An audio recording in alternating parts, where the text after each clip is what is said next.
करण वीतराग विज्ञान नमो ताहि जाते भये अरहंतादि महान करि मंगल करि हो महान ग्रंथ करण को काज जात मिल समाज सब पावै निज पद राम। इस भव तरु का मूल एक जानहु मिथ्या भाव ताको करि निर्मूल अब करिए मोक्ष उपाय करिए मोक्ष उपाय।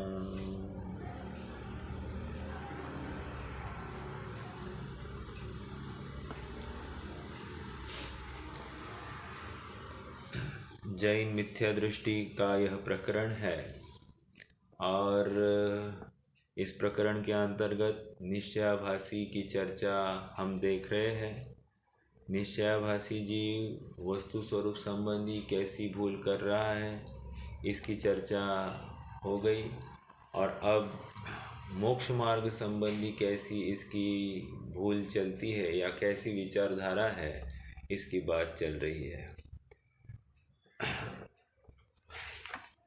प्रकरण यहाँ तक आया है कि इस जीव को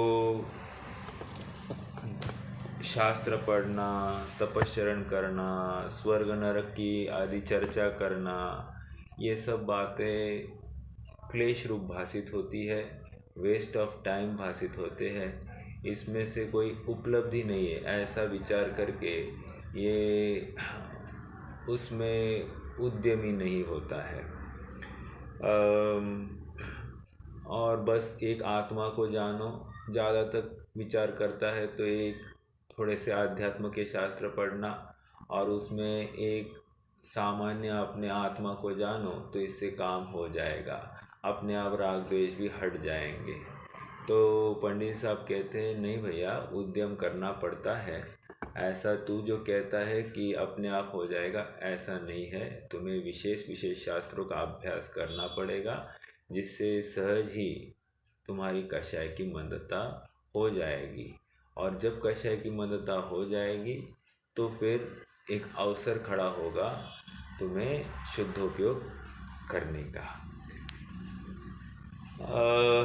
तपश्चरण को वृथा क्लेश ठहराता है, इस बिंदु पर भी हमने कल विस्तार से चर्चा की और हमने ये देखा कि तपश्चरण राग द्वेष का कारण तो अज्ञानी के लिए है, ज्ञानी के लिए तो नहीं होता है, ठीक है। और मोक्ष मार्गी होने के बाद में विशेष तपश्चरण हुआ जाता है जो कि इस शंकाकार के दिखाई नहीं देता है, इसीलिए उसका मोक्ष मार्ग नहीं है ऐसा दिखाई दे रहा है। अब प्रश्न खड़ा हो रहा है, परिणाम तो शुद्ध है, बाह्य त्याग नहीं किया तो नहीं किया। क्या कह रहे हैं, बाह्य में हमारा त्याग नहीं है, ठीक है माना, लेकिन परिणाम तो हमारे बहुत शुद्ध है। तो अब पंडित साहब क्या समाधान करने वाले हैं ये हम पढ़ते हैं। पृष्ठ क्रमांक 203 203 पर नीचे है हम। यदि यह हिंसादि कार्य तेरे परिणाम बिना स्वयमेव होते हैं तो हम ऐसा माने, और यदि तू अपने परिणाम से कार्य करता है तो वहाँ तेरे परिणाम शुद्ध कैसे कहे। विषय सेवनादि क्रिया अथवा प्रमाद रूप गमनादि क्रिया परिणाम बिना कैसे हो। देखिए बहुत मार्मिक बात यहाँ पर रख रहे हैं। मान लीजिए हमको किसी ने कह दिया कि भैया तुमको आज घर के बाहर निकलना नहीं है, ये रूम के बाहर ही तुम बस रूम में ही खड़ा रहना है, तुमको जो कुछ है तुम्हारा खान पान सब यहीं पे होगा, तुम्हें रूम के बाहर नहीं निकलना है। तो हमको क्या लगेगा, बंधन लगेगा। बराबर। अब थोड़ी सी उल्टी बात केस, और हमको जिसने हमको बंधन में रखा है उसके प्रति शायद द्वेष भाव भी हो, लेकिन ऐसा हो सकता है क्या कि कोई हमारे जान का प्यासा है और हम छुप कर घर में बैठे हो। अब हम घर में से निकलने के लिए इच्छुक होंगे क्या? कोई बुलाए नहीं, बाहर आ बाहर आ, कुछ नहीं कुछ नहीं, निकलेंगे? नहीं निकलेंगे। क्यों? क्योंकि वहाँ पर अब हमको घर में रहना इष्ट भाषित होगा। बराबर। ये उदाहरण मैंने इसलिए दिया क्योंकि यहाँ पर उन्होंने कहा है कि विषय सेवन आदि क्रिया अथवा प्रमाद रूप गमन की क्रिया परिणाम बिना कैसे हो। मतलब जीव बाहर निकलेगा तो कहीं ना कहीं एक परिणाम होगा ही होगा। विषय सेवन ऐसे सहजता से नहीं होते हैं। कोई कहे नहीं नहीं हमारे तो कोई कषाय नहीं है, हम तो जैसा है वैसा सहज सामने आता है और हम उसको ले लेते हैं। जैसे श्वेतांबर मत वाले तो एक ही बात लगाते हैं, पात्री पड़ा पचकान। मतलब क्या? पात्र में जो कुछ आया बस, अब आपने तो मांगा नहीं था ना, आपने तो मांगा नहीं था ना, तो बस आ गया ना, अब इसको ले लो। तो ले लो, और वो लेते भी है। अब मतलब कुछ भी ले सकते हैं, कोई विरोध नहीं है। कहने की बात इतनी है कि तुमने परिणाम किए बिना ये ग्रहण कैसे किया। सेम, तुमने परिणाम किए बिना तुम गमन कैसे करते हो, तुमने परिणाम किए बिना तुम विषय भोगों में कैसे लगते हो। तुम तो स्वयं को शुद्ध अनुभवते हो, और शुद्ध होते हुए भी तुम ऐसे प्रमाद रूप चर्या में कैसे प्रवृत्ति करते हो। फिर तुम्हारी प्रवृत्ति और ज्ञान योग मीमांसक वाले की प्रवृत्ति में क्या अंतर रहा? तो एक ही तो बात रही। तुम और उसमें क्या है, तुम भी सांख्य मत जैसे ही हो गए। देखिए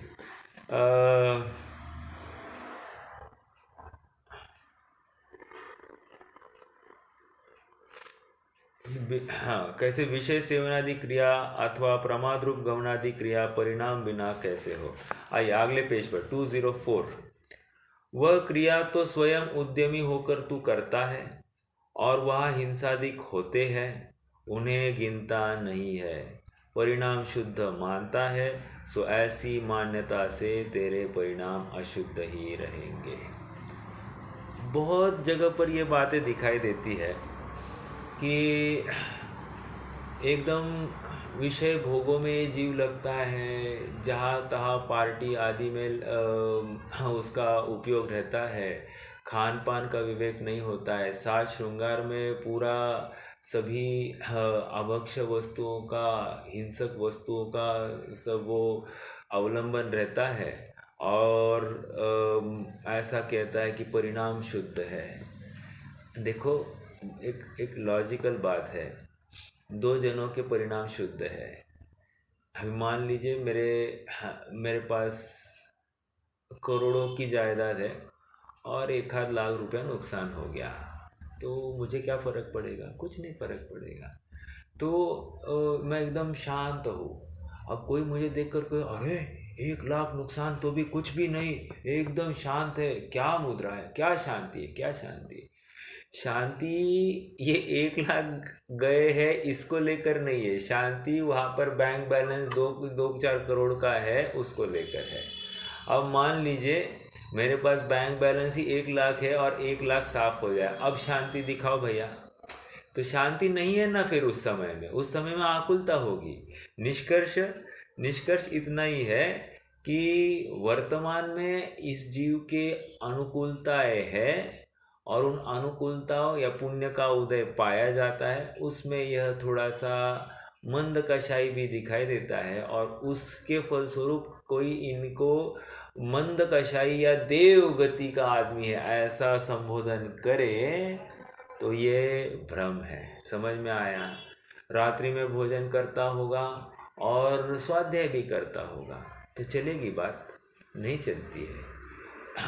होटल आदि की भोजन करेगा और स्वाध्याय भी करता है तो बात चलती है क्या? नहीं चलेगी। तो हर जगह पर हमको समझना कि कषाय तो मंद ही होगी। अब इससे उल्टा किसी को बोल दिया जाए तुम्हें जाना नहीं, वहाँ अभक्ष की व्यवस्था है, तुम कैसे जाओगे वहाँ पर? तो इसको आकुलता होती है। क्यों? क्योंकि उसको विषय भोग अच्छे लगते हैं और वो वहाँ पर नहीं जा पाता है, तो ये दुख का कारण, मतलब अभिप्राय संबंधी भूल यहाँ पर पकड़ में आती है। अभिप्राय संबंधी भूल पकड़ने के लिए हाँ, बहुत गहराई से चिंतन चाहिए। ठीक है, तो बात यहाँ तक आ गई कि परिणाम शुद्ध मानना, कदाच मैंने तो थोड़ी सी अलग से बात रखी। ये तो कह रहे कि तेरी हिंसादिक प्रवृत्ति होती है, विषय भोगों में प्रवृत्ति होती है, और तू कहता है कि मेरे परिणाम शुद्ध है। सो ऐसा भ्रम मत पाल। किसको ठगता है? एक तो स्वयं को ठगता है, दुनिया को ठगता होगा, लेकिन स्वयं को ठगने में बहुत नुकसान है। हम देखो, एक बात है कि some people can fool others sometimes. One person can fool others many times, but one person can't fool others every time. Okay, अब यहाँ पर others की बात है। और एक बात मैं आगे लगाता हूँ कि 1% can't fool himself even 1 times, मतलब स्वयं को एक बार भी वो धोखा नहीं दे सकता है। अब जितना भी धोखा दे रहा है वो तो भ्रम से दे रहा है। अगर इसकी बुद्धि यथार्थ हो तो एक बार भी स्वयं को धोखा नहीं दे सकता है। समझ में आ रही है बात? तो निष्कर्ष इतना ही है कि ऐसा भ्रम नहीं पालना कि मैं शुद्ध हूँ और शुद्ध हूँ के नाम पर स्वैराचार रूप प्रवृत्ति होती है, ये ठीक नहीं है। मेरी कल परसों ही सचिन जी से बात हो रही थी, और अभी बीच बीच में यहाँ पर पंच कल्याणक भी अभी निरंतर चल रहे हैं, आरोहण काल चल रहा है, या फिर एक वैराग्य सभा मंगलायतन में भी हुई पवन जी के जाने के पश्चात। तो वहाँ पर जो चित्रण उनके माध्यम से हमको समझ में आया, तो कहते हैं कि वहाँ पर लोगों का वैराग्य सभा में भी लोग साज श्रृंगार करके आए थे, सज धज कर आए थे, और मतलब जितनी लाली पुताई करनी है वो सब करके आए थे। अब ये वैराग्य सभा थी या शादी की पार्टी थी, ये तो अपन ही वो ये विचारणीय बिंदु हो जाता है कि हमको कहाँ जाना है, किस प्रसंग में जाना है और कैसे हमको पेश आना चाहिए। अगर हमने इसको वैराग्य सभा नाम दिया है तो फिर वैराग्य के अनुकूल हमारे और अनुरूप हमारा लिबास भी होना चाहिए और हमारे परिणाम भी होने चाहिए। अनुकूल हमारा लिबास और अनुरूप हमारे परिणाम। समझ में आया? तो ही ये मोक्षार्थी जीव है। बस दिखावे के लिए हम वहाँ पर थोड़ी गए हैं। क्या ये फैशन शो था? तो हमको हमारा विचार होना चाहिए। वैसे ही केवल ज्ञान कल्याणकों में या विधान आदि में इतने सजने धजने की जो प्रवृत्ति चलती है, होड़ लगती है, तो ये अपने आप में अपने परिणाम को मारती भी है। और हम सचमुच मुमुक्षु है या मोक्षार्थी जीव है, इसका हमको प्रश्न चिन्ह पढ़ना चाहिए। ठीक है, हम औरों के साथ अपनी होड़ नहीं लगाएंगे। हम तो मोक्षार्थी होने के हेतु जो योग्य है सो करें। ठीक है, आगे बढ़ते हैं। फिर वह कहता है परिणामों को रोके, बाह्य हिंसादिक भी कम करे, परंतु प्रतिज्ञा करने में बंधन होता है, इसलिए प्रतिज्ञा रूप व्रत अंगीकार नहीं करना। अब पॉइंट चेंज हो गया है।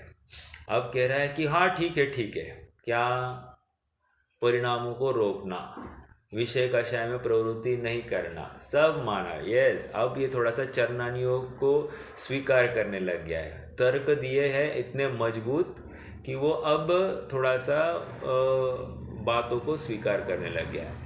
लेकिन कहते हैं नहीं मैं सब करूँगा, लेकिन प्रतिज्ञा नहीं देना, मैं कसम नहीं खा सकता। नहीं, मैं ऐसे लोगों से मिला हो, हाँ, वो कहते हैं कि भैया किसी ने कह दिया भैया प्रतिज्ञा ले लो, नहीं प्रतिज्ञा नहीं लूँगा।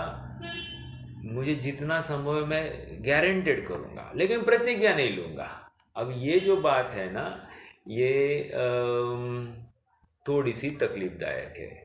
देखो, प्रतिज्ञा जो होती है स्वयं को अनुशासित करना, जो स्वैराचार की प्रवृत्ति अनंत विषयों में दौड़ रही थी, उसको सीमित करने के लिए प्रतिज्ञाबद्ध होना कार्यकारी था। यही चरणानी योग की शैली है।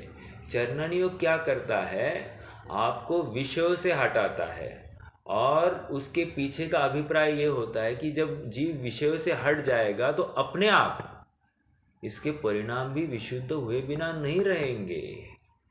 इसीलिए विषयों से हटाया, दिखाया जा रहा है विषय और समझना है परिणाम। लेकिन ये जीव क्या करता है कि पहले ही विषय तो उसको दिख ही रहा है और विषय में आसक्ति भी दिखाई दे रही है, इसलिए उससे छोड़ा नहीं जा रहा है। तो ये तकलीफ है। तो इसका प्रश्न क्या है, मैं प्रतिज्ञा नहीं लूँगा, जितना संभव है मैं करूँगा, लेकिन प्रतिज्ञा नहीं लूँगा। देखो, दो प्रकार की हिंसाएं बताई है। एक होती है परिणमन हिंसा और एक होती है अविरमन हिंसा। मैं इस प्रकरण में जानबूझ के इस बिंदु को उठा रहा हूँ।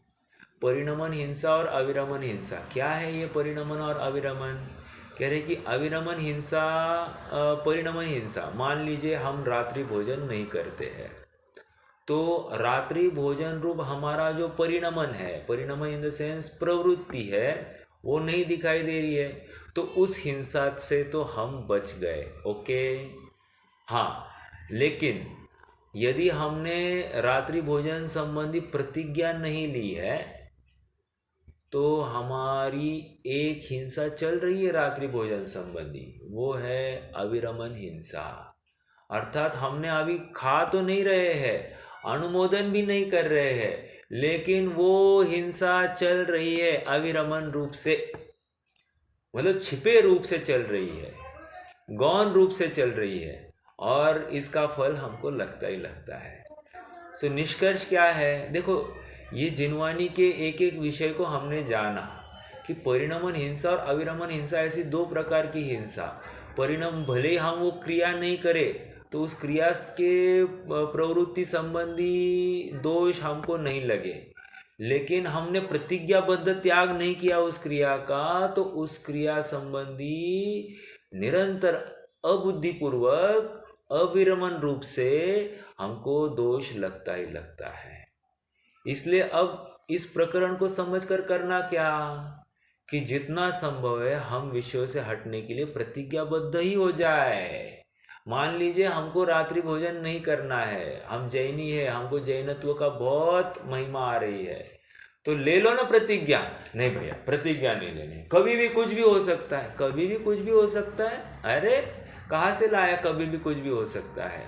अरे तुम जैनी हो, जैनत्व के अनुकूल तुम्हारी प्रवृत्ति होनी चाहिए। देखो, और एक बात बता दो, ये श्वेतांबरों में ना ऐसा होता है कि 3-4 दिन, आगर कहते क्या उसको, 3-4 दिन की छूट। हाँ, 3-4 दिन, मतलब साल भर में मैं रात्रि भोजन नहीं करूँगा, लेकिन 3-4 दिन का, 3 दिन का, 4 दिन की छूट कब होती है? छूट उसी समय दी जाती है जिस समय आपने को कि शादी ब्याह में जाना है, और कहाँ छूट लेंगे? समझ में आया? तो 3-4 दिन की छूट तो हो गया ना भैया, खत्म हो गई बात। यहाँ पर रात्रि भोजन का दोष आ गया, तो ये साल भर वो तो भले ही प्रतिज्ञाबद्ध हो गया है, लेकिन इस संबंधी साल भर इसका दोष चल रहा है, और वो परिणमन और अविरमन दोनों रूप से चल रहा है। समझना इस बात को। तो ये ऐसी प्रतिज्ञाबद्ध त्याग नहीं चलता है अपने यहाँ पर, 2-4 दिन की छूट ऐसी नहीं चलती है। ये तो अपने यहाँ पर प्रतिज्ञा ली तो आमरण के रूप में ही ली जाती है। अब मरण की कीमत पर भी हम उससे नहीं हटेंगे, नहीं हटचिकेंगे। ये इतना जैनत्व का दम है। और जैन धर्म, आपको लगता होगा कि ये इसमें भी बहुत ज़बरदस्ती दिखाई देती है, लेकिन ये ज़बरदस्ती नहीं, ये जैन धर्म अपने आप में ज़बरदस्त है, जबरदस्त है, मतलब इसका इतना जोर चढ़ जाता है, जोश आ जाता है जीव को कि वो तूफान तक आ जाए उसमें डगता नहीं है, मतलब चलित नहीं होता है, अकंप रहता है। रहे सदा अड़ोल अकंप निरंतर, यह मन दृढ़तर बन जाए। तो अड़ोल अकंप निरंतर ऐसा जो भावना भा रहे हैं हम, किस अपेक्षा के लिए? इन्हीं इन्हीं प्रसंगों के लिए। समझ में आ रहा है? मतलब हर प्रसंग अपने आप चुनौती का प्रसंग है, और प्रत्येक प्रसंग में हम कैसे दृढ़ रहेंगे इसका विचार होना। यहाँ तक कहते हैं कि हमने किसी को खाने के लिए कोई चीज़ दी, मैंने मान लीजिए आपको कोई मिठाई दी और आपने रात्रि में खा ली, तो इसका दोष मेरे माथे आना है, तो ये हिंसा का पात्री मैं हो गया। तो ये बात है। दूसरी बात लेते हैं, मान लीजिए मैंने आपके लिए कोई चीज़ बनाई और आपको कहा आओ भाई मेरे पास लेके जाओ, और आप आकर रात्रि में लेकर गए, ये रात्रि भोजन संबंधी दोष है। समझ में आया? तो अपने आप में हमको समझना चाहिए, हमारा विवेक जागृत होना चाहिए, हम कितने पाप में गर्त हम डूबे हैं आकंठ, और हम सुखी होने की कल्पना कर रहे हैं। और छह ढाला में आया है बात, ज्ञान समान न आन जगत में सुख को कारण। ज्ञान समान आन मतलब क्या? हमें जिनवानी के माध्यम से सच्चे विषय का ज्ञान हो गया, तो हमको इमीडिएटली वहाँ से हटना चाहिए। ओहो, इन बात की तो मुझे खबर ही नहीं थी, आज तक मैं प्राप्त पर्याय में ही तन्मय हो रहा था, मैं विषय भोगों में आसक्त हो रहा था, मोहवश मैं क्या क्या कर रहा था, और अब मुझे जागृत होना है। सर्व प्रकार से मुझे अब उत्कृष्ट अवसर आया है, अब नहीं जागूंगा, अब पुरुषार्थ नहीं करूंगा तो कभी पुरुषार्थ नहीं होगा, अभी नहीं तो कभी नहीं। बात तो ये है। और जीव को क्या लगता है? अभी नहीं, अगले और एक चांस मिलने वाला है, अपना इतना जीवन मंद कषाय में गया, उसका फल तो मिलेगा कि नहीं मिलेगा। तो भ्रम से इसकी जबरदस्त हिंसा चल रही है, अविरमन रूप से हिंसा चल रही है। समझ में आया? कोई दो पास कहते भी हो। हाँ बोलिए ना। ये परिणमन और अविरमन, हाँ, का तुलना फलदान शक्ति किसकी ज्यादा होती है? हाँ लॉजिकली परिणमन हिंसा की ज़्यादा है। ओके, परिणमन हिंसा की ज़्यादा है, लेकिन अब थोड़ा सा अपन केस टू केस लगाएंगे इसको। अविरमन हिंसा में ऐसा है कि प्रतिज्ञाबद्ध त्यागी नहीं है, लेकिन ऐसी आसक्ति भी, देखो कुछ कुछ जीवों की आसक्ति भी नहीं पाई जाती और कुछ जीवों की आसक्ति पाई जा सकती है। तो केस टू केस वो चेंज होगा। बट आप एक शब्द में पूछे तो परिणमन हिंसा की ज़्यादा, लेकिन अविरमन हिंसा में यदि वो आसक्तिपूर्वक प्रवृत्ति करे तो समझना कि वर्तमान जो परिणमन रूप हिंसा का त्याग भी है, उस त्याग में भी कुछ दम नहीं है। समझ में आया? क्योंकि इतने फटाक से वो चलित हो गया है, इसका मतलब कोई वैल्यू नहीं है उसके विचार में। देखो थोड़ा सा मैं बताऊँ आपको। जब श्रेयांश छोटा था तो मैंने उसको कहा था ये नहीं करना, ये नहीं करना, ये नहीं करना, ये नहीं, सब उसके लिए टर्म्स एंड कंडीशंस थी। और जब भी कहीं जाने का प्रसंग होता था, बाहर कोई भी बात होती थी, तो बस सब जगह पर एक ही बात कहता था, पापा ने मुझे ये कह दिया है इसलिए मैं कर नहीं सकता, पापा ने कहा है इसलिए नहीं, पापा कहते तो मैं कर लेता तो वो कहीं ना कहीं मुझसे बाउंड था। ओके, और मेरी आज्ञा में था, उसमें विरोध नहीं, बट पापा ने कहा इसलिए। और हर जगह पर पापा एक विलन के रूप में खड़ा हो जाता था, मतलब एक अलग सा पिक्चर पापा का क्रिएट हो जाता था। मैं तो ठीक हूँ, मी नाही बाबा त्यातला, पण त्यांनी सांगितलं म्हणून मी करत नाही। तो इसको लेकर क्या है कि उस जीव की, अब मैं जो एग्जाम्पल दे रहा हूँ उसमें आप लगाना कि उस जीव में अगर भावों में अभी भी चल रहा है उस विषय संबंधी आसक्ति, तो समझना उसकी परिणमन हिंसा भी चल रही है और अविरमन हिंसा भी चल रही है। बस क्यों, भावों का तो खेल है, क्रिया मात्र थोड़ी त्याग होती है, भावों से त्याग होता है, और जहाँ भावों से त्याग होता है अपने आप क्रिया भी हट जाती है। तो मैंने अभी स्यादवाद से आपको जवाब दिया कि किसी अपेक्षा से विचार करें तो अविरमण हिंसा इज बिग हिंसा, और किसी अपेक्षा विचार करें तो परिणमन हिंसा इज बिग हिंसा। तो चरणानुयोग सापेक्ष देखते हैं तो हम परिणमन हिंसा को कहेंगे, और द्रव्यानुयोग अपेक्षा देखेंगे तो वहाँ पर भावों की उज्ज्वलता महत्व रखती है, तो अविनमन हिंसा अपने आप में बड़ी हिंसा है। समझ में आ रहा है? मतलब ये एप्पल टू एप्पल हमको उसको चेंज करना पड़ेगा। बात इतनी है कि अपने परिणामों की विशुद्धि किस स्तर की है इसका एनालिसिस हमको करना है। अच्छा प्रश्न था, मतलब मैंने भी ऐसा सोचा नहीं था, ऑन द फ्लाई मैं इसको एनालाइज कर रहा हूँ, और मुझे लगता है कि एकदम योग्य प्रकार से समाधान हो गया। आपको अलग से कुछ किसी को लगता है तो आप प्लीज शेयर कर सकते हैं। हाँ जी,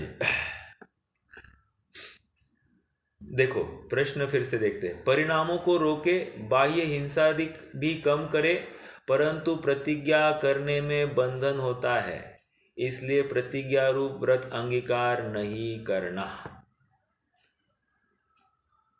समाधान, जिस कार्य को करने की आशा रहे पहली पॉइंट में पकड़ लिया, आशा। आशा पास महादुखदानी, सुख पावे संतोषी प्राणी। बस यहाँ पर देखो, जिस कार्य को करने की आशा रहे उसकी प्रतिज्ञा नहीं लेते और आशा रहे उससे राग रहता है, और उस राग भाव से बिना किए भी अविरति से कर्मबंध होता है। अंडरलाइन दिस क्या है? ये अविरमण हिंसा। उस राग भाव से बिना कार्य किए भी अविरति से कर्मबंध होता रहता है, इसलिए प्रतिज्ञा अवश्य करने योग्य है। महत्वपूर्ण बिंदु है यहाँ पर। फिर से प्रतिज्ञा मतलब बंधन में रहना, बंधन में रहना अरे भैया बंधन में नहीं, आप थोड़ा सा समझिए, बहुत अच्छी बात अब यहाँ से निकल कर आएगी। एक उदाहरण देता हूँ। मान लीजिए कि मेरा खान पान के लिए मैं 2 ही समय भोजन करता हूँ, तो कहीं पर भी जाते हैं तो सर हम कुछ लेते ही नहीं, हमारा 2 समय का ही भोजन का निश्चित है, हम ऑलरेडी भोजन करके आए हैं और अब बाद में हमारा कोई भोजन का विकल्प नहीं है, तो आप निश्चिंत रहिए हमको लेकर।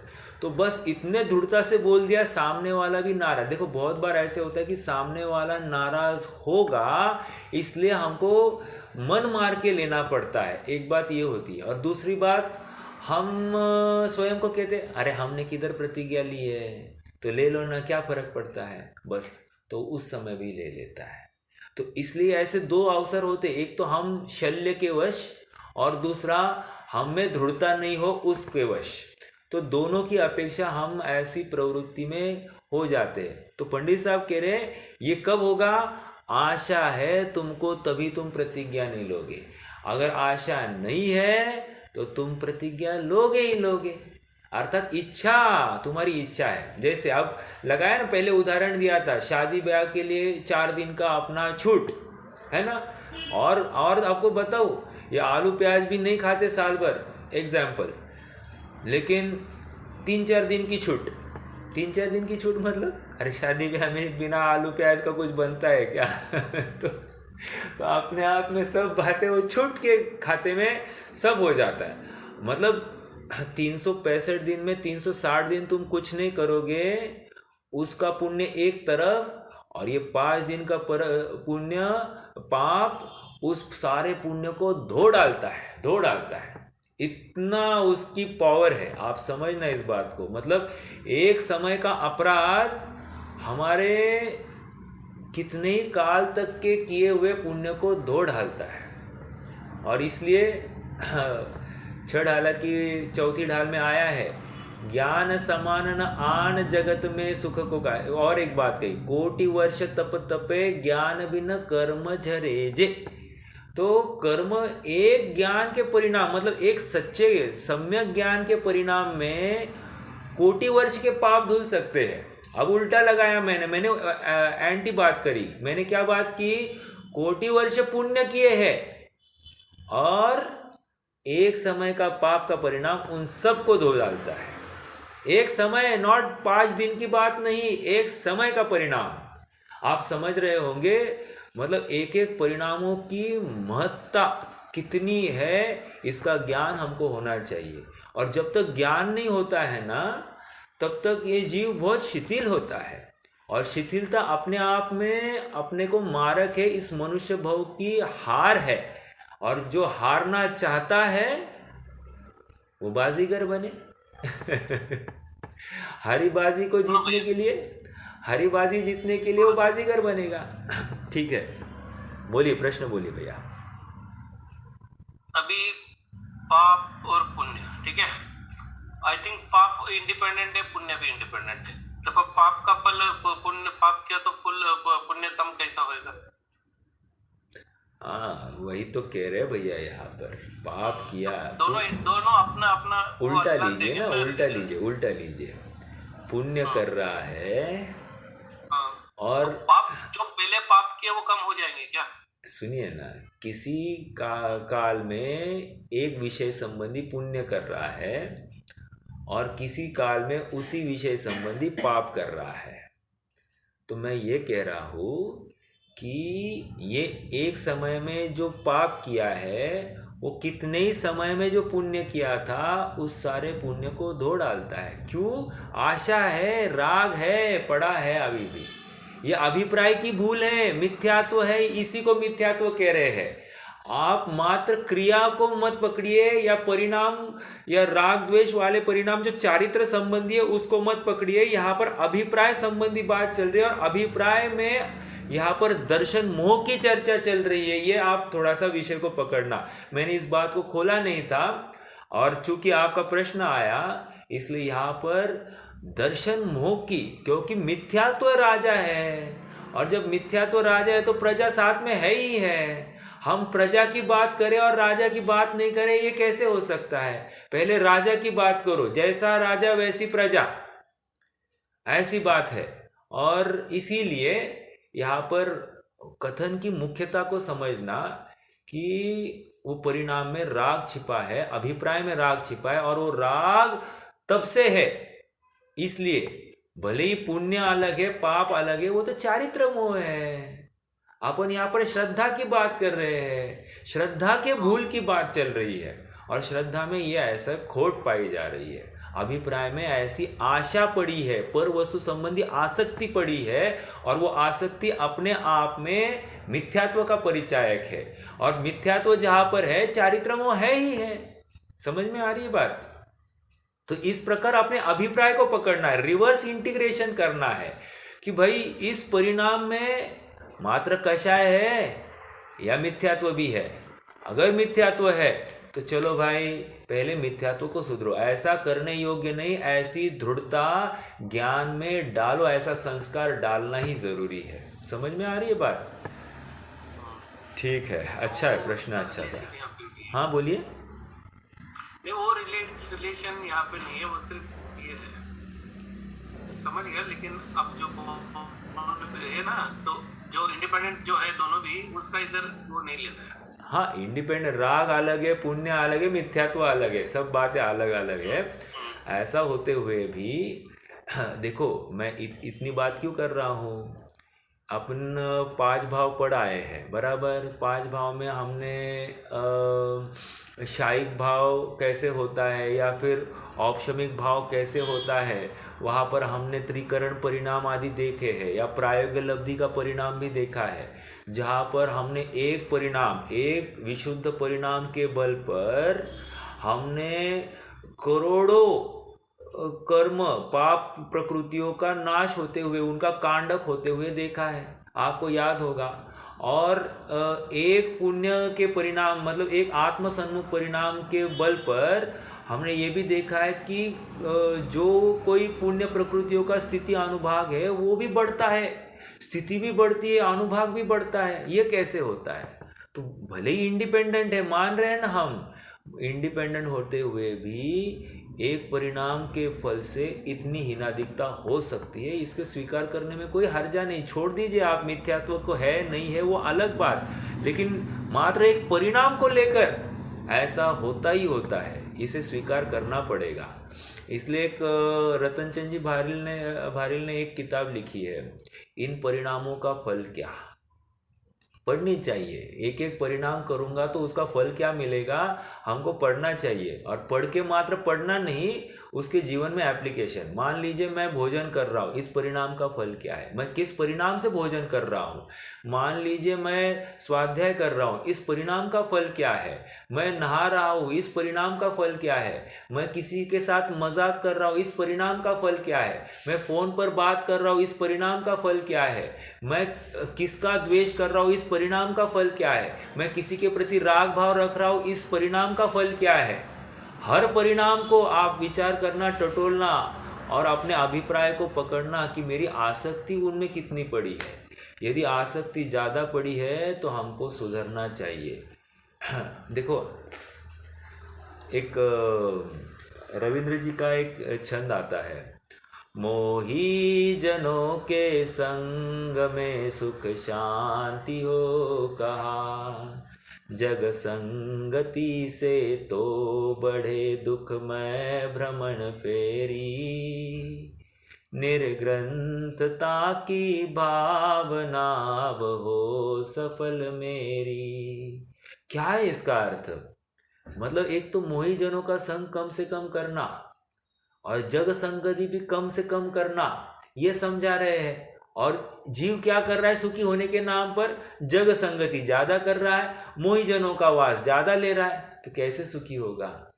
मतलब जो उपाय बताया है उस उपाय से अन्य प्रवृत्ति इसकी दिखाई दे रही है, एकदम विपरीत प्रवृत्ति दिखाई दे रही है, और कहता है कि भैया मुझे सुखी होना है, कुछ भी करके मुझे सुखी कर दो। भगवान के सामने भी जाता है और वही कहता है मुझे सुखी होना है, लेकिन हो नहीं रहा है। क्यों? क्योंकि भगवान जिस उपाय को बता रहे उस उपाय को ये अमल में लाता ही नहीं है ना। तकलीफ इसकी है। तो विचारणीय बिंदु है, क्योंकि इसकी विचारधारा अभी भी लौकिक ही है, पारलौकिक विचारधारा नहीं बनी है। और जो लौकिक जन होते हैं वो लौकिक ही बन के रहेंगे, और उनको लौकिक ही रहना यही न्याय है। क्यों? लौकिक जन मात्र माला फेरे, मुझे सुखी होना है, मुझे सुखी होना, सुखी होना, सुखी होना, अरहंत अरहंत अरहंत मात्र माला फेरे, होगा वो सुखी? नहीं होगा, लिख के लेना। अरे एक णमोकार मंत्र की माला फेरना एक तरफ, और मेरी अभिप्राय में क्या गलती हो रही है एक तरफ, इसको रखना। किसका वजन ज्यादा है? कह रहे मेरी अभिप्राय में क्या गलती है, इसको ढूंढकर निकालने में हजारों नमोकार मंत्र की मालाएं फेरने का फल लग जाएगा।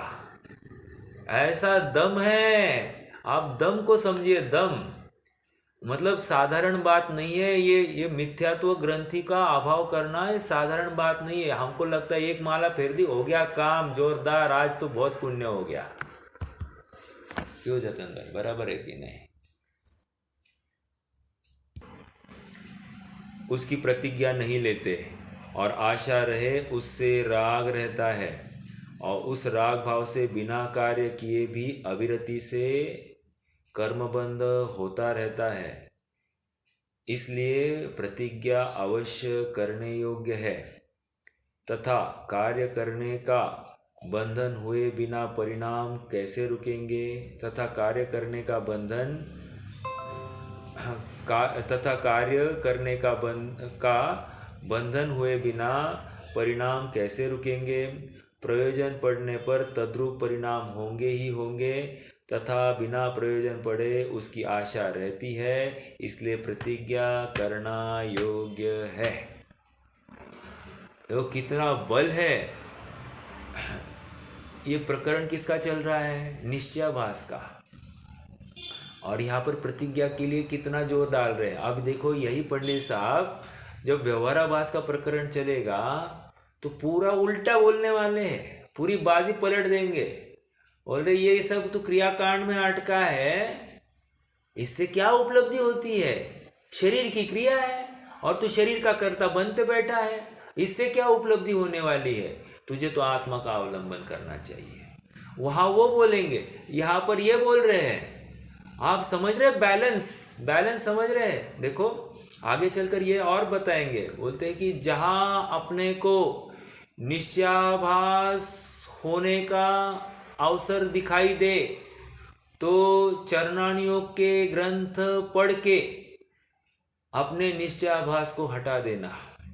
और जहाँ अपने को व्यवहाराभास या व्यवहारालंबी होने का अवसर दिखाई दे तो निश्चय परक अध्यात्म के ग्रंथ पढ़ के अपने व्यवहाराभास को हटा देना। निष्कर्ष ये है कि बैलेंस होना चाहिए। थोड़ा सा भी ऑफ बैलेंस हो गया तो या तो निश्चयाभास या तो व्यवहाराभास, बीच में नहीं रहेगा। और बीच में मतलब उभयाभास तो बिल्कुल भी नहीं। उभयाभास तो महा तकलीफदायक बात है। ठीक है, आइए हमेशा इस प्रकरण को, हाँ बोलिए ना। भैया, हाँ बोलिए बोलिए। हाँ, आप किसी काल में प्रतिज्ञा कर ली है जीव ने, और किसी काल में बाद में सिर्फ वह श्राद्ध भाव भी आए। किसी काल में प्रतिज्ञा ले ली है जीव ने, और किसी काल में, प्रश्न दोहराइए ना फिर से।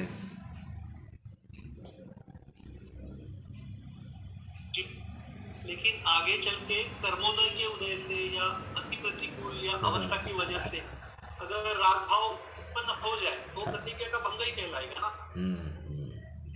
मैं आपको एक आध दो और उदाहरण दूंगा, वो प्रकरण आने वाला है। देखो आगे ही प्रश्न है।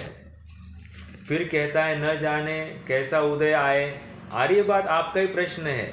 और बाद में प्रतिज्ञा भंग हो तो महापाप लगता है, इसलिए प्रारब्ध अनुसार कार्य बने सो बने, प्रतिज्ञा का विकल्प नहीं करना। एकदम अपनी बात आई कि नहीं भैया? पहले अपन इस पैराग्राफ को पढ़ लेते ऊपर के। नहीं ये हो गया ना, हाँ। तो प्रश्न ही आया है, तो प्रश्न के अनुसार अपन और विचार करते। देखो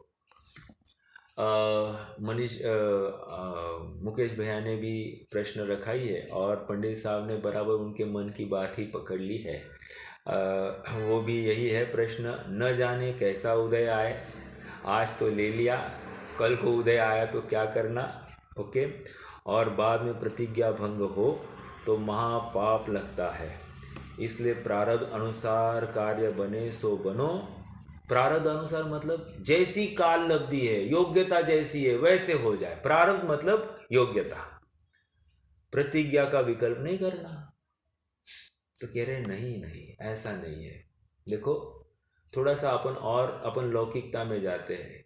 मान लीजिए हमको धन अर्जन करना है, तो हम कोई इन्वेस्टमेंट करते हैं। तो इन्वेस्टमेंट जब करते हैं तो वहाँ पर जो कोई धन अर्जन करने के लिए हमारी जो एक टारगेट सेट करते कि नहीं, टारगेट सेट करते कि 5 साल में मैं करोड़पति हो जाऊँगा, फिर उसके अगले 5 साल में मैं इतने कमाऊँगा। ये टारगेट सेट करते कि नहीं करते? तो वहाँ पर कैसे टारगेट सेट करते हैं? वहाँ पर प्रारब्ध के ऊपर छोड़ते हैं क्या कोई बात? नहीं छोड़ते। वहाँ तो बराबर उसके लिए निरंतर उद्यमी रहते, रात्रन दिवस अहरनिश हम प्रयासरत रहते हैं। आप YouTube पर कितने वीडियोस देखिए, one who wants to grow rich has to work hard and work smart. तो कितने स्मार्ट वर्क करना, कितना ये करना, ये सब बातें वहाँ पर बहुत ज्ञान दिया है। कौन से शेयर में लगाए, ऐसी अनेक अनेक बातें वहाँ पर मिल जाएगी। कहने की बात इतनी है कि वहाँ तो बराबर टारगेट सेट करके अपनी कमाई को देखता है। या फिर हम इंटरव्यूज़ को जाते तो इंटरव्यूज़ में क्या, वाह where do you want to see yourself after 10 years, तो हम कहते हम I would like to sit in your position where you are sitting right now. तो ये कहने की बात क्या है कि भाई मैं एक कंपनी का मैनेजर बनना चाहता हूँ या स्वयं की कंपनी खोलना चाहता हूँ। ये हम टारगेट रख रहे हैं कि नहीं रख रहे? तो प्रतिज्ञा कर रहे हैं कि नहीं? प्रतिज्ञा is nothing but setting goals for your self. सरल भाषा में एक गोल सेट करके उसके लिए हम अहरनिश उसके लिए प्रयासरत रहे। तो प्रतिज्ञा is nothing but same thing. हाँ, यहाँ पर प्रतिज्ञा का इतना है कि जो हमको विषयांतर करने वाले या हमारे मार्ग में गतिरोधक खड़ा करने वाले हैं, उन गतिरोधकों को हटाने का कार्य प्रतिज्ञा लेने से सरल हो जाता है। ओके, और इसलिए प्रतिज्ञा ली जाती है। जैसे हमने टारगेट सेट किया है भविष्य का, तो उस मार्ग में अब आने वाले जितने भी गतिरोधक है उनको हम बाजू को कर देते हैं। मैंने ऐसे कितने ही लोगों को देखा है कि धन अर्जन करने के पीछे शादी ब्याह तक छोड़ देते हैं। No, I don't have time to spare. मैं तो, ये मेरा डेडिकेशन, मेरा जॉब वर्कहॉलिक हूँ, मैं तो जॉब डेडिकेटेड हूँ। मेरा टारगेट है, टारगेट सेट करना है, उसके हिसाब से नहीं। मैंने ऐसे बच्चे भी देखे हैं, शादी ब्याह सब छोड़ देते हैं, किसी पार्टीज, फंक्शंस, मोबाइल्स, कुछ भी नहीं, बस एक अपना ध्येय, मुझे ये मेरा डिग्री हासिल करनी है, उसके लिए मैं कुछ भी करूँगा। तो जुनून सवार हो जाता है, तो प्रतिज्ञाबद्ध हो जाता है, सभी विषयों को हटा देता है इसको, इस प्राप्ति के लिए। वैसे ही यहाँ पर प्रतिज्ञाबद्ध त्यागी इसलिए होना है क्योंकि मुझे मेरे शुद्धात्मा की प्राप्ति करनी है। और जितने ये प्रतिज्ञा इसलिए ली जाती क्योंकि ये जो विषय है, ये विषय मुझे अपील करेंगे, मार्ग में आएंगे मेरे, मुझे अपील करेंगे, और अपील कर कर मुझे स्खलित करेंगे। ओके, स्खलित करेंगे। ठीक है साहब, आपने विषयों की बात कही, ओके फाइन, उसमें कोई प्रॉब्लम नहीं, स्खलित करेंगे इसलिए प्रतिज्ञा लेना ठीक है। लेकिन हम तो अलग बात कर रहे हैं। हमारी बात यह है कि मान लो हमको भविष्य में एक दुर्धर रोग हो जाए, और दुर्धर ऐसा रोग हो जाए कि उसमें हमको अभक्ष्य औषधि आदि का सेवन करना पड़े, और हमने सारे प्रतिज्ञा कर लिए, और फिर रात्रि में तो आजकल तो यही है कि एक सलाइन चालू रहती है और लोगों को भोजन आदि का त्याग कराया जाता है, और यहाँ से सलाइन तो चल रही है सलाइन। तो कह रहे हैं भैया ये सब नॉनसेंस है। ठीक है, क्यों? प्रतिज्ञाबद्ध हो गया और फिर ये सलाइन चलेगी तो रात्रि भोजन तो होगा ही होगा, और कौन देखने आएगा? कब किसको मालूम पड़ेगा कि मैं प्रतिज्ञाबद्ध हूँ या नहीं है? मेरा मान लो एक्सीडेंट हो जाए, कुछ भी हो जाए, अपन नहीं कह सकते, और मुझे उठाकर हॉस्पिटल में कोई पटक दे, अनजान व्यक्ति, हो सकती है कि नहीं ऐसी बात? बिल्कुल हो सकती है। तो उस केस में क्या? देखो, 2-3 प्रश्न हो गए यहाँ पर। एक तो अनजान व्यक्ति ने मुझे उठाकर हॉस्पिटल में डाल दिया है, तो इसमें ऐसा होता है कि मान लीजिए मैं मेरे जेब में एक चिट रखूँगा कि मुझे हॉस्पिटल नहीं ले जाना, मुझे इस एड्रेस पर ही छोड़ना, ऐसी चिट रखना। ओके, एक बात ये है। दूसरी बात, यदि गलती से कोई वो चिट नहीं पड़े और हमको हॉस्पिटल में पटक दे, तो उसका दोष हमारे माथे नहीं, क्योंकि हम जागरूक ही नहीं है। जिस समय में हम जागरूक होंगे उस समय में वहाँ एक समय के लिए नहीं रुकेंगे। ये इतनी दृढ़ता होनी चाहिए। समझ में आ रही है? ये दूसरी बात हो गई। अब तीसरी बात लेते हैं। मान लीजिए दुर्धर रोग हो गया, या कोई ऐसी कंडीशन आ गई कि हमको प्रतिज्ञा भंग करने का अवसर आया, तो हम क्या करें? मरण की कीमत पर भी प्रतिज्ञा का भंग नहीं होता है। और उस भील ने भी मरण की कीमत पर भी कौवे का मांस नहीं खाया था। उस धीवर ने भी मरण की कीमत पर भी पहली मछली को पकड़ा नहीं था।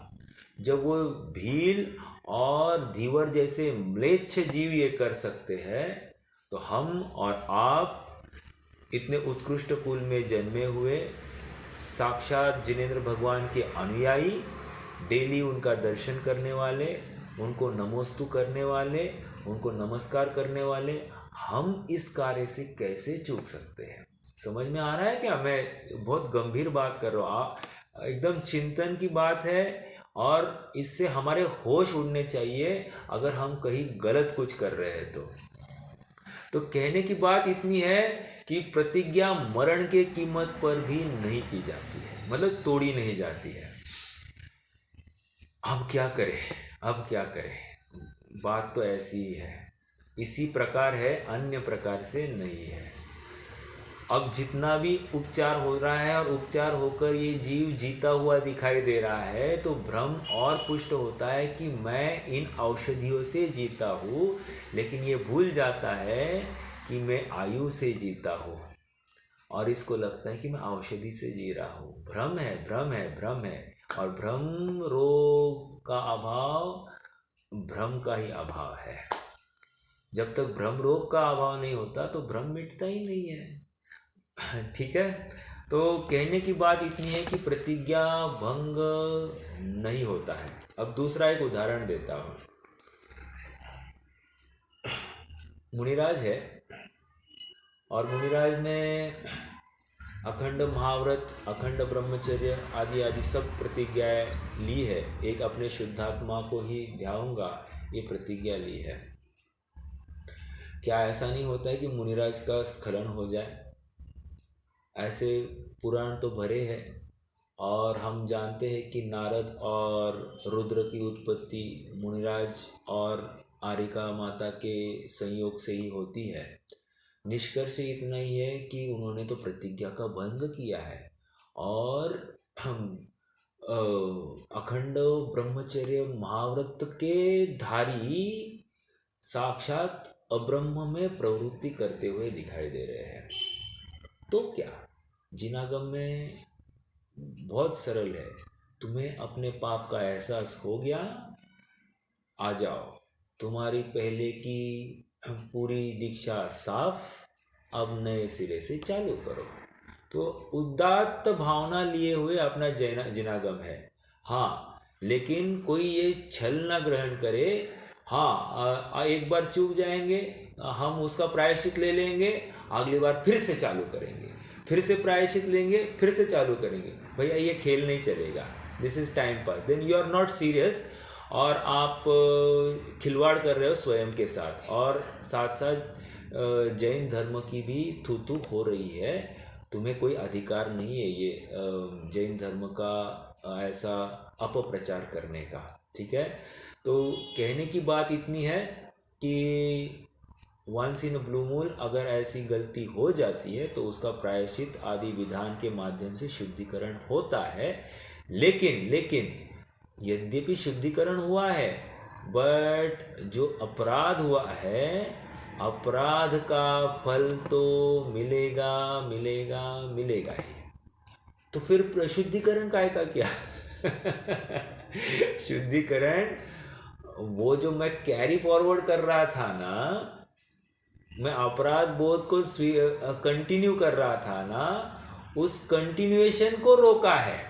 लेकिन जो अपराध किया है उसका तो फल मिलेगा ही मुझे। समझ में आया? उदाहरण यही है, वो अविरमण हिंसा और परिणमन हिंसा का ही यहीं पे घटित हो रहा है। जैसे मान लीजिए मैंने किसी की अंगूठी चुराई है, ओके, और चुराई योग ऐसा बनता है कि उसके बाद में मैंने फिर से कोई चोरी नहीं की, लेकिन वो अंगूठी मेरे पास रखी है, और उस अंगूठी के निमित्त से मेरे जीवन में बहुत बरकत आती। निमित्त है, निमित्त। वैसे मेरा कर्म कोई सोया हुआ नहीं है, लेकिन निमित्त की तरफ आरोप हो रहा है। और वो अंगूठी को मैंने बेचकर कुछ पैसे इकट्ठा किए, और उसको लेकर मैंने व्यापार किया। व्यापार करके मुझे बहुत यश मिला, और यश मिलकर मैं दिन दूना रात चौगुना मेरा ऐश्वर्य बढ़ते गया, और मैं बहुत अमीर हो गया। आज अचानक मुझे याद आ जाती है 10-15 साल के बाद में, वो अंगूठी के बल पर मैं आज यहाँ पर खड़ा हूँ, चलो मुझे वो अंगूठी दे देनी चाहिए।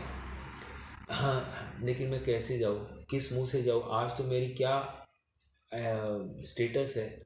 तो मैं विचार करता हूँ कि मैं किसी साधु के पास जाऊँ और साधु महाराज को कहूँ कि मुझे ये दान देना है, मैंने अंगूठी चुराई थी तो उसका ब्याज समेत मैं पैसा चुकाना चाहता हूँ, तो और शुद्ध होना चाहता हूँ। तो साधु क्या कहेगा, एक काम करो, तुम यहाँ 1 रुपया भी मत दो, ये सारी की सारी प्रॉपर्टी तुमने जिसकी चोरी की थी उसको दे दो, क्योंकि ये उसके बल स्वरूप है, और फिर मेरे पास आना, फिर मैं तुम्हें शुद्ध कराऊंगा। ये प्रक्रिया है, क्योंकि अपने अपराध का स्वीकार हुआ, ये अच्छी बात है, लेकिन वो तो परिणमन हिंसा, और इतने दिन आपने कैरी फॉरवर्ड की 10-15 साल, वो अविरमन हिंसा भी चलती ही रही।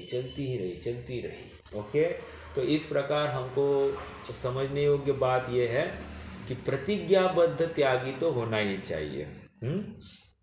प्रतिज्ञा का विकल्प नहीं करना की बात यहाँ पर वो कह रहे हैं। समाधान पढ़ते हैं, और कुछ विषय आएगा। मुकेश भैया, बात तो आई होगी, लेकिन और आपका कुछ विषय होगा तो आप रख सकते हैं, मैं पढ़ रहा हूँ तब तक। प्रतिज्ञा ग्रहण करते हुए जिसका निर्वाह होता न जाने, वह प्रतिज्ञा तो न करे। अब पंडित साहब ने थोड़ा सा पैतरा बदल दिया है। क्या है? जिसका निर्वाह न हो तो प्रतिज्ञा मत लेना। ठीक है, कहा इनका संकेत है, मान लीजिए महाव्रत अंगीकार करने के लिए मैं प्रतिज्ञाबद्ध हो गया और निर्वाह नहीं हुआ, तो फिर मैं महाव्रत नहीं लूँ, क्योंकि मेरी पात्रता नहीं है। तो मैं नीचे बैठकर ऊपर देखूँ। नीचे बैठकर ऊपर देखूँ मतलब निचली भूमिका में रहकर ऊपर उठने का प्रयास करूँ, और भावना निरंतर महाव्रत अंगीकार करने की भाव। वहाँ कोई छल नहीं होना चाहिए। यदि छल है मेरी सोच में, मेरी अभिप्राय में, तो गया, खत्म हो गई बात। ओके, कोई वैल्यू नहीं। फिर मैं साधु बनूं, डेली कहेगा संत साधु बन के विचरू, वह घड़ी कब आएगी। कहता तो डेली है, लेकिन प्रयास एक समय के लिए भी नहीं करता है। तो क्या वैल्यू है ये गाने का? बहुत अच्छा गाएगा, बहुत सुरीली आवाज में गाएगा, वाह वाह करेंगे सब आजू बाजू वाले। क्या दम है इसमें? अरे दम तो इसमें है कि बिना गाए परिणामों को यथार्थ करो और आगे बढ़ो। समझ में आ रही बात? दृष्टि हमारी यथार्थ होनी चाहिए। मात्र परिणाम सुधारने के पीछे दृष्टि ही हमारी उल्टी है, तो कोई वैल्यू नहीं होगी। ठीक है, देखो, प्रतिज्ञा ग्रहण करते हुए जिसका निर्वाह होता न जाने, वह प्रतिज्ञा तो न करे। प्रतिज्ञा लेते ही यह अभिप्राय रहे, अंडरलाइन दिस, अभिप्राय। सुनील भैया, प्रतिज्ञा लेते ही यह अभिप्राय रहे कि प्रयोजन पड़ने पर छोड़ दूंगा, तो वह प्रतिज्ञा क्या कार्यकारी हुई? कोई वैल्यू नहीं है। समझ में आया?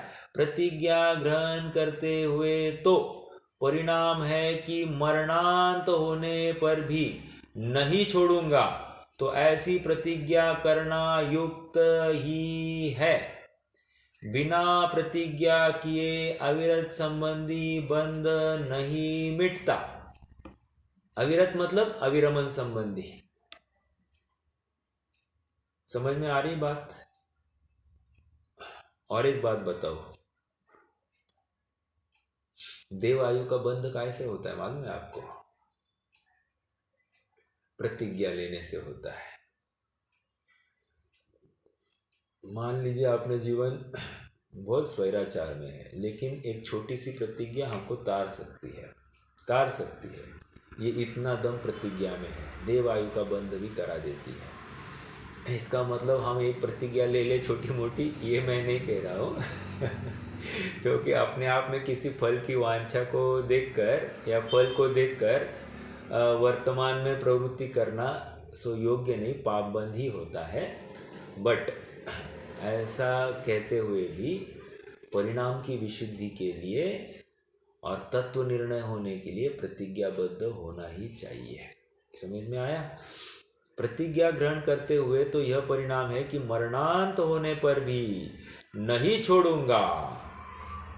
प्राण जाए पर प्रतिज्ञा न जाए। कितनी बड़ी बात है, कितनी बड़ी बात। मान लीजिए कि मुनि दशा ले ली, मैंने महाव्रत अंगीकार किया, मतलब प्रतिज्ञा तो धारण की है, और अभी देखा कि एकदम से रोग ने ग्रसित कर लिया। अब क्या करना? अब समाधि की तैयारी करना, पीछे नहीं हटना। नहीं मैं थोड़ा ठीक हो जाऊँ फिर से आ जाओ यहाँ पर, ये नहीं चलेगी। तो फिर लिया किस बुद्धि से लिया था, तो उस बुद्धि में वैल्यू नहीं है। ओके, तो 50 है तुम्हारी सोच में और ताकत नहीं है, और जिसका फंडामेंटल या जिसका बेस ही इतना वीक है वो खड़ा कैसे रहेगा? वो प्रतिज्ञा खड़ी ही नहीं रहती है। समझ में आ रही बात? बिना प्रतिज्ञा किए अविरत संबंधी बंद नहीं होता। ये और एक पैराग्राफ पढ़ते, तथा आगामी उदय के भय से प्रतिज्ञा न ली जाए। अब उल्टा बात कर रहे हैं, प्रतिज्ञा तो लेनी ही चाहिए, लेकिन आगे का उदय आया तो प्रतिज्ञा न ली जाए। ओके मुकेश भैया, तो उदय के विचारने से सर्व ही कर्तव्य का नाश होता है। उदय का विचार करने से कुछ भी नहीं करोगे, तुम निठल्ले बैठोगे। अब वर्तमान जा रहा है ना तुम्हारा, ये समझ में आ रहा है क्या? वर्तमान जा रहा है। देखो दोनों साइड से पंडित साहब ने इसको पैक किया है।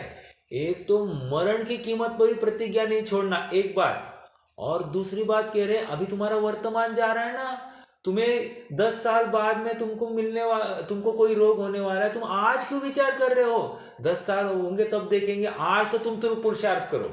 समझ में आ रहा है क्या ये बात?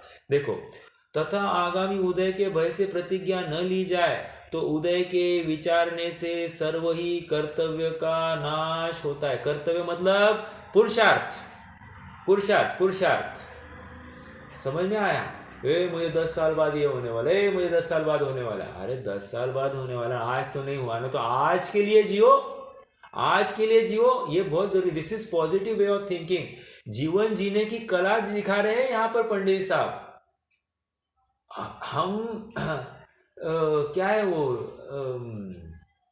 Art of living, art of living के कितने क्लास 1000, 2, 5 हजार देकर वहां पर देखकर आते हैं, और यहाँ पर एक फ्री ऑफ कॉस्ट बात है, उसको सुनते नहीं, यथार्थ है, मार्मिक है, उसको थोड़ा भी अंगीकार नहीं करते। थोड़ा सा प्रयास करना अंगीकार करने का। देखो जीवन नहीं बदला तो अपना नाम दूसरा, अपना नाम थोड़ी श्रीपाल है, अपना नाम तो आत्मा है। ठीक है, कोई बात नहीं। कहने की बात इतना है कि तथा आगामी उदय के भय से प्रतिज्ञा न ली जाए तो उदय के विचारने से सर्व ही कर्तव्य का नाश होता है। जैसे अपने को पछता न जाने भोजन करे, हाँ अपने को पछता न जाने भोजन करे, कदाचित किसी को भोजन का अजीर्ण हुआ हो और उस भय से भोजन करना छोड़ दे तो मरण ही हो जाएगा। देखो एक प्रसंग सुनाता हूँ, समय तो हो गया है वैसे। श्रेयांश भैया को एक बार क्या हुआ कि हमने मूंग के दाल का ना सीरा बनाया था, हलवा बनाया था, और उस दिन हलवा बनाया तो उनको किस कारणवश थोड़ी सी वॉमिटिंग हो गई। तो वो बात, वो टेस्ट और वो ऐसे उनके धारणा में बैठ गया कि वो अब कभी भी उस मूंग के हलवे को खाने का भाव भी नहीं रखते हैं। ये अपने आप में एक विपरीत धारा है, मिथ्यात्व है। समझ में आ रहा है? लेकिन होता है हर जीव को, क्योंकि वो टेस्ट ऐसी बैठ जाती, इससे मुझे हुआ, इससे हुआ, जबकि उससे नहीं हुआ। एक तो कर्म का उदय था, एक बात तो ये है। दूसरी बात, तुम्हारी एसिडिटी पहले ही बनी थी और तुमने ये खा लिया तो वो थोड़ा हेवी हो गया, तो वो पचाने की ताकत नहीं रही होगी, तो वो उगल गया होगा। निष्कर्ष इतना ही है कि मैंने इतनी बात क्यों कही, ये इसके लिए, क्या अपने को पछता न जाने तो भोजन ही नहीं करता, ऐसा कोई होता है क्या? थोड़ा कम खाना। समझ में आ रहा है? ये सॉल्यूशन है। लेकिन खाना ही नहीं, ये कौन सा सॉल्यूशन है? इसका मतलब ज़्यादा खाएगा तो मरेगा, नहीं खाएगा तो मरेगा। सॉल्यूशन क्या है? कम खाना। ओके, और दूसरे को ये तकलीफ हुई है इसलिए मैं निवृत्त हो जाऊं, ये तो समझदारी नहीं है। देख, बराबर है ना? देखो और थोड़ा सा बताएं। देखो और एक उदाहरण है। अभी देखो समय तो चले जा रहा है, लेकिन मैं उदाहरण को रोक नहीं पा रहा हूँ। मान लीजिए किसी व्यक्ति का शादी की उसने, और शादी करके उसका डिवोर्स हो गया, तो कोई शादी करना बंद करता है क्या? नहीं। कितने जनों ने आज तक दूसरा ऐसा प्रसंग देखकर विरक्ति ले ली है? कितने जन हैं? नहीं है। समझ में आ रहा है? शादी भी प्रतिज्ञाबद्ध किया था कि मैं तुझे उम्र भर पालन करूंगा तेरा। समझ में आया? और स्त्री ने भी ऐसी ही प्रतिज्ञा ली, पुरुष ने भी ऐसी प्रतिज्ञा ली, दोनों ने भंग की कि नहीं की? बराबर है कि नहीं? तो वहां तो कोई विचार नहीं करता है, और फिर यहाँ पर क्यों विचार कर रहे हैं? समझ में आया? मुझे तो प्रतिज्ञा लेकर उसको भंग करते हैं तो भी कुछ भी गिनते नहीं, औरों के माथे ताना मारते हैं, और यहाँ प्रतिज्ञा लेने के लिए कतराते हो, तो ये ठीक नहीं है। देखो, जैसे आपने को पचता जाने उतना भोजन करे, कदाचित किसी को भोजन अजीर्ण हुआ हो और उस भय से भोजन करना छोड़ दे तो मरण ही होगा। उसी प्रकार अपने से निर्वाह होता जाने उतनी प्रतिज्ञा करे। कदाचित किसी के प्रतिज्ञा से भ्रष्टपना हुआ हो और उस भय से प्रतिज्ञा करना छोड़ दे तो असंयम ही होगा। इसलिए जो बन सके वह प्रतिज्ञा लेना। मैंने जो उदाहरण दिया थोड़ा सा उसको और ट्विस्ट करता हूँ।